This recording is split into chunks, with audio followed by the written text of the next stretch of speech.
Hi again then guys, and welcome to the first episode in a new series on the channel called Unsung Heroes. And this particular series is to feature cars which, for various reasons, don't have the recognition and aren't as well known, regardless of whether or not they actually reach production, as they deserve to have. They might be concept cars, they might be test prototypes, test mules, or even production cars in some cases, which just aren't talked about as much as they deserve to be.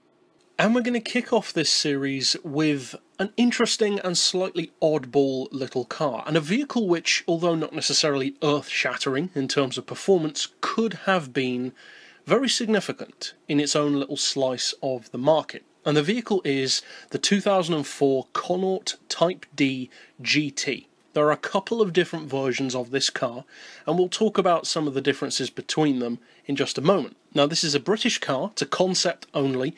Unfortunately, it never reached production.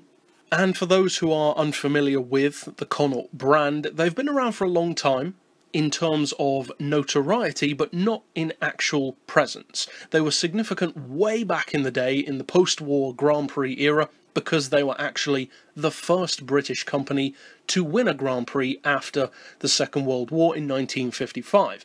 So the company has some similarities to other manufacturers like Spyker and Cunningham, in that they were known back then kind of had a slump for a few decades, half a century in some cases, and then were tried to be revived by certain small upstart companies with investors looking to start an alternative to things like TVR, Aston Martin, Lotus, Marcos, even at the time with the TSO GT2, and various other sports cars outside of Britain as well. Now, this particular vehicle has a very interesting drivetrain, and it's that drivetrain that makes the car stand out and would have given this vehicle its own unique spin and its own unique niche within the market of exotic performance cars. Because the engine in this car, which is incidentally front mid-mounted, rear-wheel drive, and it's a very small car. It's only around the same size as a Vauxhall Astra or an Opel Astra,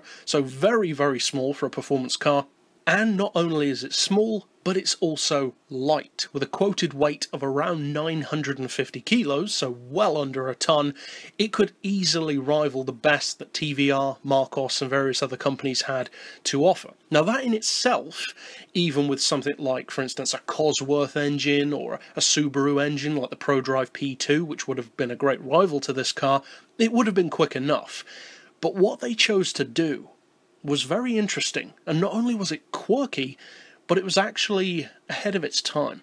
Because way back in 2004, far before, years before in fact, it was a popular and somewhat mainstream thing to have hybrid performance cars, even up to and including supercars and hypercars, this car did it well before that, because this is a hybrid. And it's a weird one, because the engine in this car is a supercharged 300 horsepower, 2-litre V10. That's a pretty extreme little engine. Now, why use a V10? Well, there are two primary reasons that I'm going to highlight. One is it's memorable. A 2-litre V10 totally stands out from the crowd, and in the world of exotic super sports cars, and supercars, you want something to make the vehicle memorable. So from that point of view, which is kind of a gimmicky point of view, but an important one nonetheless in that world of marketing, it has that going for it. The other side of things is a more mechanical one, and that is that although having more pistons doesn't automatically make a car quicker or more powerful, it does make the engine smoother. And having 10 cylinders working with a smaller capacity means there's less time between firing strokes, and so the engine feels very, very smooth in its power delivery. Now, it's only got 300 horsepower to deliver anyway, but still, it would be very interesting to see what this car would feel like compared to other sports cars which typically have 6 or 8 cylinders at the most, especially in the lower end of the sports car spectrum. Now, with only 300 horsepower on tap, and a 5-speed manual gearbox, rear-wheel drive and a 950 kilo curb weight, even with a hybrid system, how quick could it really be? Well, it's not going to worry a McLaren anytime soon, but the performance is not bad, especially for a car which you have to bear in mind is running the same power as a Ford Focus RS, the second generation Focus RS. This car can supposedly hit 60 miles per hour in under 5 seconds, which, given the power-to-weight ratio of over 300 horsepower per tonne, is believable, and the top speed is quoted to be around 170 miles per hour. Now, maybe it can hit that, maybe it can't. That's not outside the realm of possibility, though, given the engine, the power, and the aerodynamics that the car's working with. So 0 to 60 in under 5, top speed of 170, and around 300 horsepower, plus it's a chunky, small, quirky, less mass-produced alternative sports car from the British market. That sounds very familiar, especially in 2004, and one of the reasons why that sounds familiar is because this would have been a perfect rival to, funnily enough, another unsuccessful but nonetheless production supersports car from Britain, the MG X-Power SVR, another one of my personal favourite exotic sports cars that does not get the recognition that it deserves. I will be featuring that car in this series as well, but this would have been a perfect rival to that, in a market which Marcos and TVR basically had the monopoly on back then.